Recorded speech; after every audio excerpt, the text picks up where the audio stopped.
Hola oyentes de Radio Sefarad y bienvenidos una vez más a este mensuario Identidad, a este Identidad desde Uruguay, la colaboración de Radio Sefarad con el mensuario uruguayo. Saludamos en esta ocasión, volvemos con Santiago Tricánico aquí en Radio Sefarad. ¿Qué tal? ¿Qué tal, Alejandro? Muy buenas tardes para Radio Sefarad. Un enorme placer estar con todos ustedes desde Montevideo, Uruguay. Bueno, un placer recibirte de nuevo aquí en esta casa en Radio Sefarad. Gracias, Alejandro, gracias. Santiago Tricánico es historiador y nos va a hablar hoy en esta columna de un curso que ha sido impartido recientemente en el mes de enero de este año estrenado 2022 en el Museo Yad Vashem en Israel, acerca de un tema que nos influye a todos y más aquí en esta casa, la Shoah, este curso que Santiago Tricánico tiene el placer de acercarnos hoy aquí a Radio Sefarad y a todos los oyentes.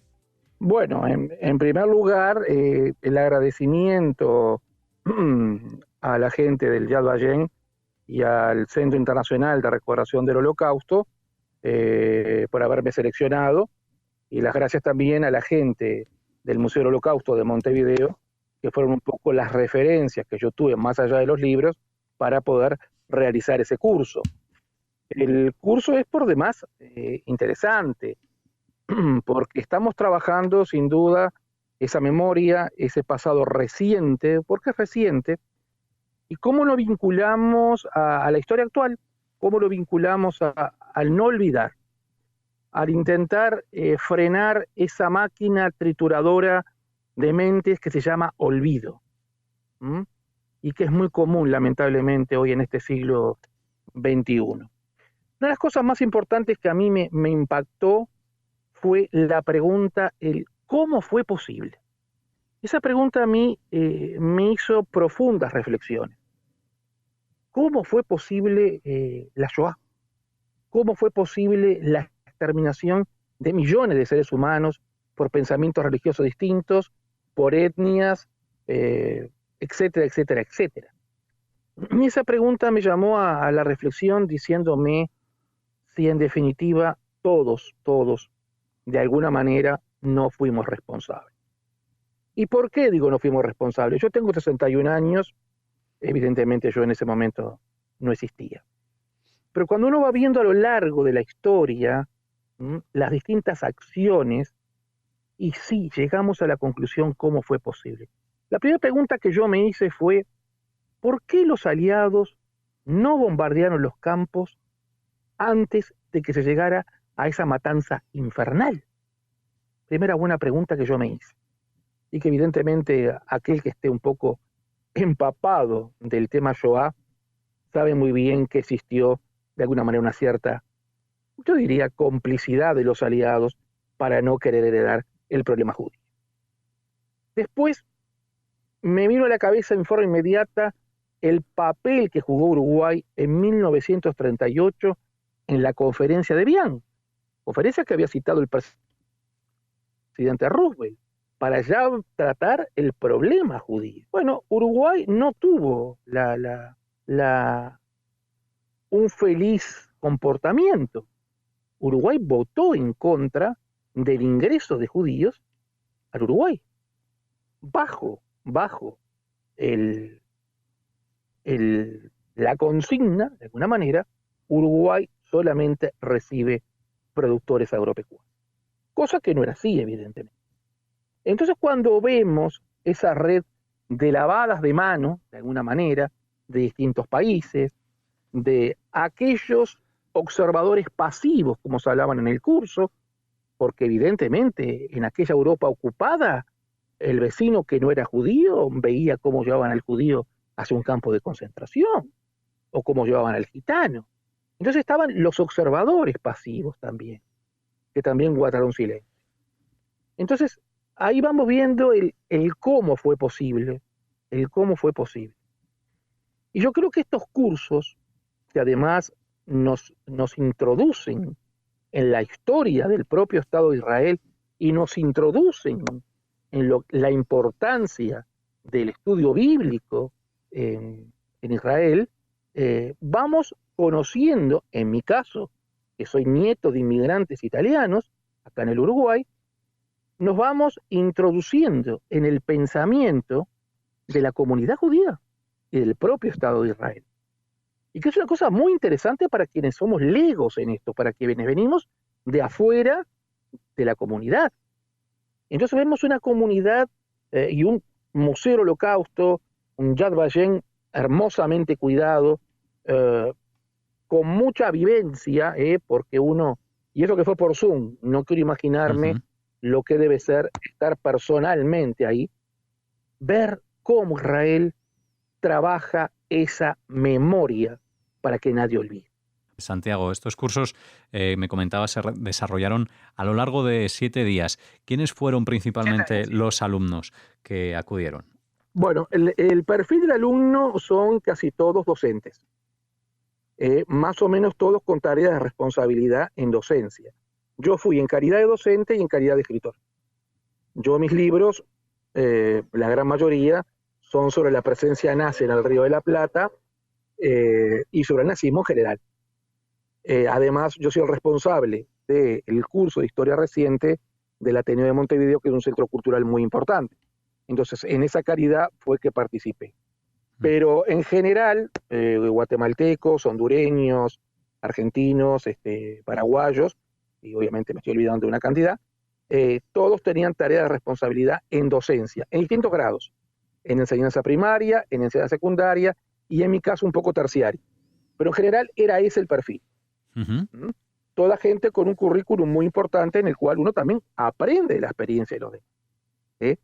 Yo me quedo, otra cosa que me quedó impactada fue cuando hubo un testimonio de un sobreviviente de Auschwitz que hablaba ¿cómo es? Saladino, es el ladino. El ladino, sí. El Judeo español. El ladino. Exactamente. Que aparte me llamó mucho la atención porque se le entendía todo, era como un español más. Sí. Y ese hombre hizo enmudecer al Zoom. Lo enmudeció con su testimonio. Es más, se llevó un aplauso en el Zoom de 27 personas. Pero eso sirvió de disparador para que una representante de Colombia rompiera en llanto.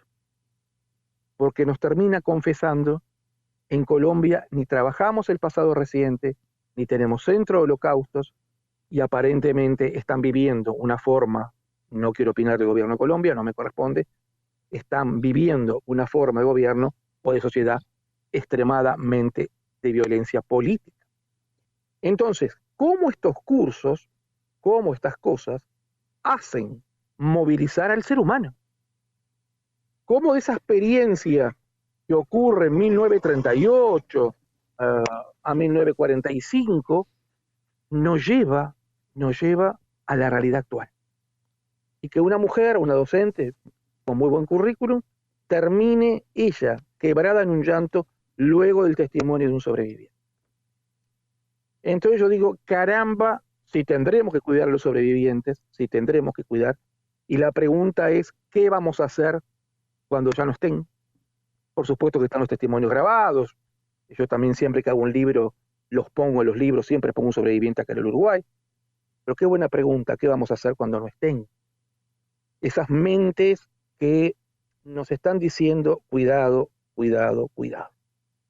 Y se habrá que tener cuidado.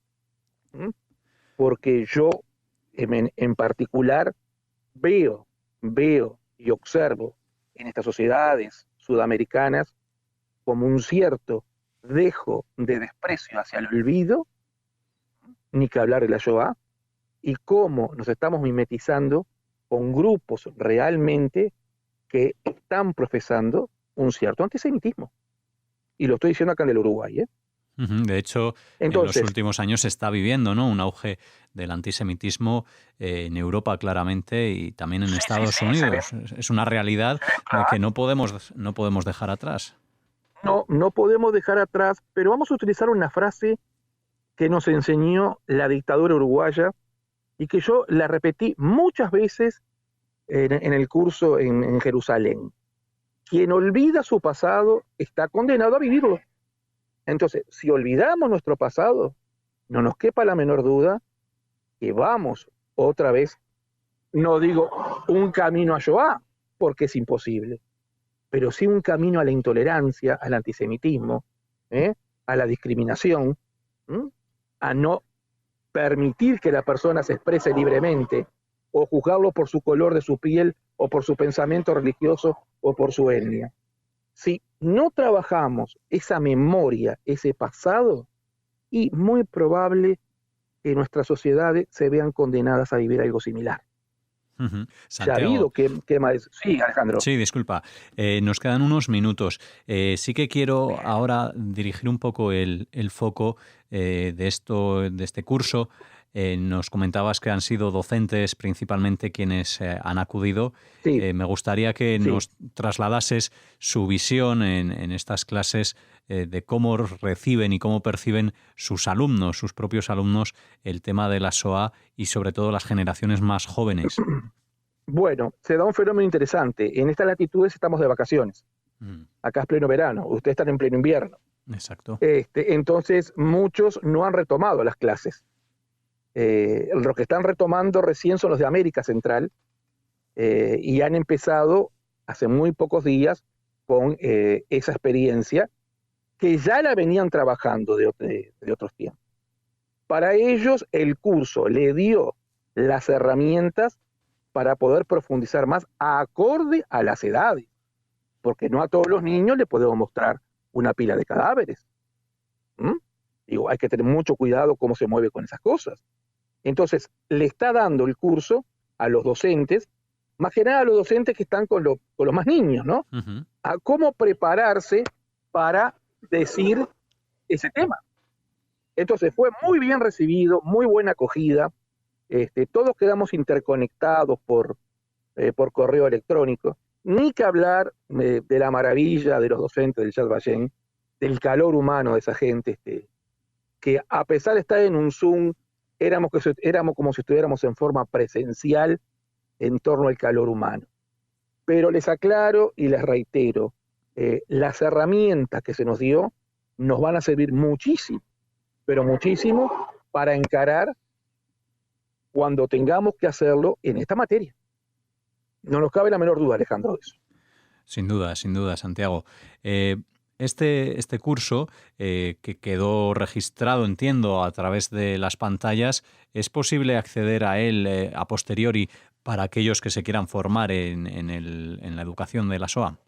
Sí, claro, hay dos cursos, uno para instituciones, para docentes de instituciones judías y otro para, como en mi caso, para docentes de instituciones no judías.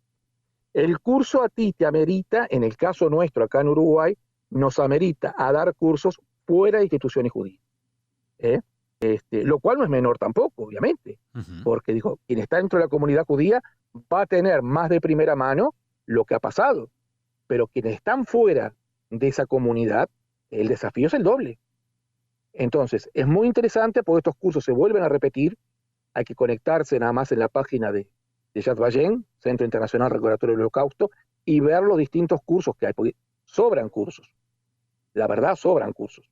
Este, hay también todo un capítulo dedicado a la expansión nazi, a lo que era el espacio vital, a por qué se invadía Polonia, por qué Checoslovaquia, cuándo realmente empieza el holocausto para un docente que es una gran persona, que es Yossi Goldstein, que somos amigos, a pesar de que él vive en Jerusalén, dimos una charla juntos acá en Montevideo, y él nos decía que el verdadero holocausto empieza el día de la Operación Barbarroja, cuando Hitler decide invadir la Unión Soviética. Ahí dice, terminen con los judíos. O sea, ya venían de los campos, pero ahí empiezan las cámaras móviles de gas, el holocausto sin balas, como se le llamaba, Uh-huh. por qué el espacio vital que necesitaba Alemania llegar a Rusia por las riquezas petrolíferas del Cáucaso. Bueno, esas cosas que a veces, obviamente, en una documental, en una película, no la tenemos, que son las razones geopolíticas que se le puede llamar de alguna manera. Yo les recomiendo a aquellos que estén interesados, ingresen a la página y anótense en los cursos. No pierden nada, por el contrario, van a salir muy enriquecidos de una experiencia de la gente del Yad Vashem. Bueno, pues les invitamos desde luego a visitar esa página del Museo Yad Vashem de Jerusalén que nos acerca también Santiago Tricánico aquí a Radio Sefarad en esta columna sonora con el mensuario Identidad que nos ha hablado de ese curso específico en el que recordamos de nuevo que no hay que olvidar, hay que tener presente el pasado para no repetirlo, como nos decía Santiago. Sí, acuérdate la frase, quien olvida su pasado está condenado a vivirlo. Exactamente. Pues gracias, como siempre, Santiago Tricánico. Gracias a ti, Alejandro. Un gran abrazo. Nos escuchamos en otra ocasión y les invitamos a todos los oyentes, a todos ustedes que nos escuchan, a visitar también la página web del Mensuario Identidad, www.mensuarioidentidad.com.uy de Uruguay.